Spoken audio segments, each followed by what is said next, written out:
नमस्कार दोस्तों, क्रिएट भोजपुरी में आपका स्वागत है। दोस्तों जानकारी के लिए बता दें कि साउथ हीरोइन रश्मिका मंडाना ने एक लाइव के माध्यम से ट्रेंडिंग स्टार खेसारी लाल यादव को खुलेआम किया प्रपोज और साथ ही दिया शादी के ऑफर। दोस्तों ट्रेंडिंग स्टार खेसारी लाल यादव ने रश्मिका मंडाना का वीडियो देख हुए हैरान। तो दोस्तों क्या है पूरी खबर की जानकारी बताएंगे इस वीडियो में, लेकिन इससे पहले चैनल पे नया तो चैनल को सब्सक्राइब कर वीडियो को लाइक कर दीजिए। तो दोस्तों बिना टाइम को गवाए वीडियो को शुरू करते हैं। दोस्तों जैसे की आप जानते हैं कि ट्रेंडिंग स्टार खेसारी लाल यादव पहले से ही ऑलरेडी शादीशुदा हैं। उसके बाद भी साउथ के सबसे बड़ी और हॉट हीरोइन रश्मिका मंडाना ने खुलेआम लाइव वीडियो के माध्यम से प्रपोज और साथ ही दिया शादी के ऑफर। दोस्तों तब से रश्मिका मंडाना और खेसारी लाल यादव भोजपुरी इंडस्ट्री में चर्चे के विषय बन गए हैं और पूरी इंडस्ट्री में साउथ हीरोइन रश्मिका मंडाना और भोजपुरी ट्रेंडिंग स्टार खेसारी लाल यादव के ही चर्चे हो रहे हैं। और दोस्तों उस लाइव के माध्यम से रश्मिका मंडाना ने बताया कि मैं और खेसारी जी मिलकर भोजपुरी सिनेमा बनाऊंगी और भोजपुरी इंडस्ट्री के लेवल को आगे तक ले जाने का काम करूंगी।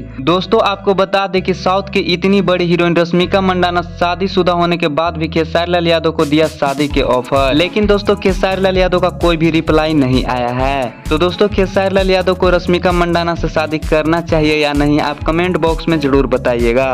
और हमारे चैनल पे नए तो चैनल को सब्सक्राइब कर वीडियो को लाइक कर दीजिए। फिर मिलेंगे अगले वीडियो में।